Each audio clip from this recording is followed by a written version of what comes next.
नमस्कार, आप देख रहे हैं हिंदुस्तान मेल न्यूज और आइए रुक करते हैं आज की खबरों की ओर। इंदौर हाईकोर्ट ने पूर्व मंत्री हुकुम सिंह कराड़ा की याचिका की खारिज। शाजापुर विधानसभा चुनाव में डाक मत पत्रों की हेराफेरी के आरोप को कोर्ट ने नकारा। इंदौर और खरगोन में इनकम टैक्स की रेड, रियल एस्टेट कारोबारी और कॉटन व्यापारी के यहां छानबीन करने पहुंची टीम। प्राइवेट गाड़ी पर सरकारी लाइट, लाल बत्ती लगी स्कॉर्पियो को एससीपी ने रुकवाकर हटवाई। वकील ने महिला को भेजे अश्लील मैसेज, तलाक केस के चलते संपर्क में आए थे। सीएम मोहन यादव आज इंदौर में उद्योगपतियों से करेंगे मुलाकात। ग्लोबल इन्वेस्टर्स समिट पर होगी चर्चा। पीड़िता की मुलाकात कारोबारी पत्नी से हुई, पुलिस जांच में जुटी। आरोपी शेयर मार्केट में काम करता है। बाणगंगा में हादसा, गोविंद कॉलोनी में तेज रफ्तार कार वृद्धा को रोनते हुए भागी। मध्य प्रदेश के मुख्यमंत्री डॉक्टर मोहन यादव आज शाम इंदौर पहुंचेंगे। वह ब्रिलियंट कन्वेंशन सेंटर में आयोजित कार्यक्रम में हिस्सा लेंगे, जहां वह शहर और रीजन के उद्योगपतियों, निवेशकों से ग्लोबल इन्वेस्टर्स समिट के संबंध में चर्चा करेंगे और औपचारिक निमंत्रण भी देंगे। इस आयोजन में AIMP, Malwa chambers of commerce, Pithampur और IT कंपनियों के प्रमुख प्रतिनिधि शामिल होंगे। मध्य प्रदेश की अलग अलग रीजन्स में रीजन कॉन्क्लेव कर चुके हैं और ग्लोबल इन्वेस्टर समिट इस बार भोपाल में है। लेकिन मध्य प्रदेश में इन्वेस्टमेंट का सबसे ज़्यादा आकर्षण इंदौर के प्रति होता है। माननीय मुख्यमंत्री जी उसी विजन से आज इंदौर के व्यापारियों से, इंडस्ट्रियलिस्ट से, MSME के सेक्टर से तो जितने भी स्टेक होल्डर्स हैं उनको भोपाल निमंत्रण देने के लिए, 1-to-1 डिस्कशन के लिए आज इंदौर आ रहे हैं। उसकी तैयारियों की दृष्टि से मैं अध्यक्ष हमारे व्यापारिक प्रकोष्ठ के सहयोग में विजिट करने वाली और बाकी सब लोग आए थे।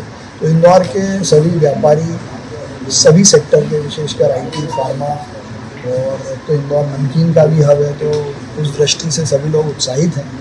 मुझे लगता है कि इस बार की ग्लोबल इन्वेस्टर समिट सारे रिकॉर्ड तोड़ेगी। शाजापुर से पूर्व विधायक और मंत्री हुकुम सिंह कराड़ा द्वारा विधानसभा चुनाव में डाक मत पत्रों की गिनती में हेराफेरी करने का आरोप लगाते हुए इंदौर हाईकोर्ट में याचिका दायर की थी, जिसे इंदौर हाईकोर्ट के माननीय न्यायालय ने खारिज कर दिया है। दरअसल विधानसभा चुनाव के दौरान शाहजहांपुर विधानसभा सीट से भारतीय जनता पार्टी की ओर से अरुण भीमावत को प्रत्याशी बनाया गया था। वहीं कांग्रेस की ओर से पूर्व मंत्री और विधायक हुकुम सिंह कराड़ा मैदान में उतरे थे। इस चुनाव में अरुण भीमावत को जीत मिली थी। इसके बाद हुकुम सिंह कराड़ा डाक मत पत्रों की गिनती सहित मतगणना में हेराफेरी करने का आरोप लगाते हुए एक याचिका इंदौर हाईकोर्ट में दायर की थी। इस याचिका में विधायक अरुण भीमावत की ओर से पूर्व अतिरिक्त महाधिवक्ता तथा इंदौर महापौर पुष्यमित्र भार्गव ने पैरवी की थी।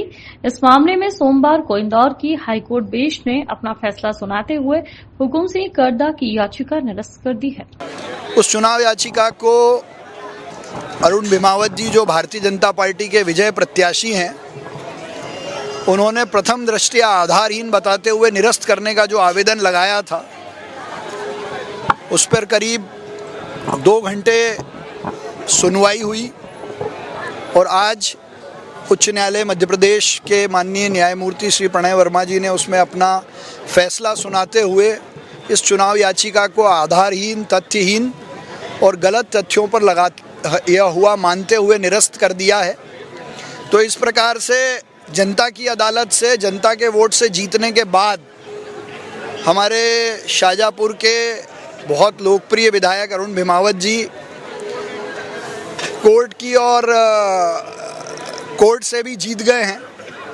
तो वहाँ भी उनको न्याय मिला है, जनता की अदालत से भी और कोर्ट से भी, दोनों जगह से अरुण भीमावत जी विजयी घोषित हुए। इनकम टैक्स ने मंगलवार को इंदौर और खरगोन के भीकन गांव में छापा मारा। IT अफसर स्थानीय पुलिस के साथ मिलकर छानबीन कर रहे हैं। इंदौर में बालाजी बिहार महुनाका स्थित मीडिया हाउस मालिक और रियल एस्टेट कारोबारी हृदय दीक्षित के यहाँ IT टीम पहुंची। इंदौर में टीम ने सबसे पहले उद्योगपति हृदय दीक्षित परिवार के मोबाइल नंबर लिए। जानकारी के अनुसार सोमवार को दीक्षित की मैरिज एनिवर्सरी थी। रात 2 बजे तक वे पार्टी में थे। इसके बाद घर में लौटे और कुछ समय बाद इनकम टैक्स की टीम पहुंच गई। सूत्रों ने बताया कि 2 दिन बाद उनके पड़ोसी के घर शादी है, जिसकी तैयारियां दीक्षित के यहाँ चल रही है। दीक्षित रियल एस्टेट से भी जुड़े हैं। उनके परिवार की global trade ventures private limited नामक बड़ी कंपनी है। इसे लेकर भी छानबीन चल रही है। टीम ने बीते सालों में उनके ठिकानों पर चौथी बार छापा मारा है। इंदौर में एससीपी करणदीप सिंह ने सोमवार रात चेकिंग के दौरान जोनल अधिकारी के स्कॉर्पियो को रोका, जिसमें लाल बत्ती लगी हुई थी। पूछताछ के दौरान वाहन चालक कोई संतोषजनक जवाब नहीं दे सका। इसके बाद मौके पर ही गाड़ी से लाल बत्ती हटवाई गई और युवक पर चालानी कार्रवाई कर उसे छोड़ दिया गया। बता दें, एसीपी आजाद नगर इलाके में देर रात चेकिंग व्यवस्था संभाल रहे थे जब उन्होंने गाड़ी को रोका। यह गाड़ी प्राइवेट थी, लेकिन उस पर लाल बत्ती लगी हुई थी। जब चालक हर्ष निवासी धार से अनुमति के बारे में पूछा गया तो वह कोई वैध प्रमाण नहीं दे सका। इस पर एसीपी ने तुरंत पुलिसकर्मियों को लाल बत्ती हटाने के निर्देश दिए। इसके अलावा हर्ष की शराब की जांच भी करवाई गई, जिसमें सही पाया गया, जिसके बाद उसे जाने दिया। इसी चेकिंग अभियान के दौरान शराब सेवन को लेकर 5 अन्य गाड़ियों पर चालानी कार्रवाई भी की गई। इंदौर में एक महिला वकील ने अपने पति से तलाक के संबंध में कुटुंब न्यायालय में एक वकील देवेंद्र फैंसे को हायर किया था। इसके बाद वकील ने महिला से बार बार व्हाट्सएप और मोबाइल पर बातचीत करना शुरू किया और कुछ समय बाद उसने प्यार का इजहार करते हुए अश्लील मैसेज भेजना शुरू कर दिए। महिला ने वकील को कई बार समझाया, लेकिन वे नहीं माने। बता दें, इसके बाद महिला ने दूसरा वकील रखा और फिर तलाक ले लिया, लेकिन वकील देवेंद्र ने पीछा करना बंद नहीं किया। वह महिला के घर तक पहुंच गया और फिर मैसेज भेजने लगा। परेशान होकर महिला ने थाने में शिकायत दर्ज कराई। पुलिस ने वकील देवेंद्र के खिलाफ छेड़छाड़ और अश्लील मैसेज भेजने का मामला दर्ज कर लिया है। इंदौर में शादी के नाम पर रिलेशनशिप में रखना और फिर दुष्कर्म जैसी वारदात को अंजाम देने वाले मामले लगातार सामने आ रहे हैं और इसी के तहत एक पीड़िता द्वारा थाने पर युवक के खिलाफ विभिन्न धाराओं में केस दर्ज कराया गया है। पूरे मामले में जानकारी देते हुए डीसीपी अभिनव विश्वकर्मा द्वारा बताया गया कि पीड़िता द्वारा थाने पर उपस्थित होकर शिकायत की गई थी। विजय नामक युवक, जो कि शेयर मार्केट में काम करता है और इसी के चलते ड्यूटी से उनकी पहचान हुई थी। अब शादी का झांसा देकर युवक द्वारा कई बार दुष्कर्म की वारदात को अंजाम दिया गया, लेकिन कुछ दिन पहले पीड़िता को आरोपी की पत्नी मिली और उसने पूरी सच्चाई बताई तो ज्योति के होश उड़ गए और पूरे मामले में थाने में शिकायत दर्ज कराई गई। फिलहाल पुलिस पूर्व मामले में अब बारीकी से तमाम पहलुओं पर जांच पड़ताल में जुटी हुई है।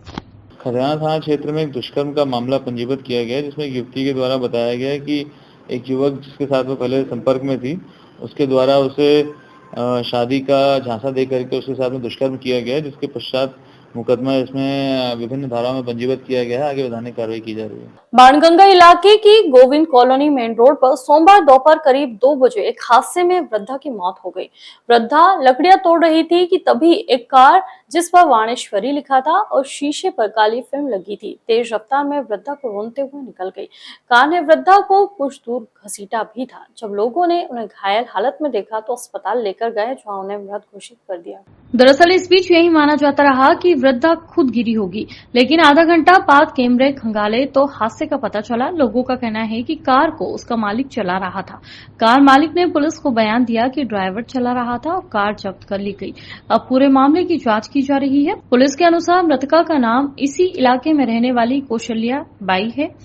लोगों ने बताया कि यहां कपड़ों पर प्रेस करके अपना गुजारा करती थी। रोजाना की तरह वह लकड़ी तोड़ रही थी, लेकिन कुछ देर बाद बेसुध पड़ी मिली। लोग उनके पास पहुंचे तो देखा कि सिर से खून निकल रहा है। इसे तुरंत अस्पताल ले जाया गया, लेकिन वे दम तोड़ चुकी थी। उनके शरीर पर चोटों के गंभीर निशान देखे तो शंका हुई तो पास के फुटेज खंगाले। इंदौर के सेवाकुंज हॉस्पिटल में ताले तोड़ने के मामले में पुलिस द्वारा शिकायत के आधार पर विभिन्न धाराओं में केस दर्ज किया गया है। तो वहीं पुलिस का कहना है कि माननीय न्यायालय में दोनों पक्षों की सुनवाई चल रही है, लेकिन ताले तोड़ने से संबंधित मामला आया था तो कार्रवाई की गई।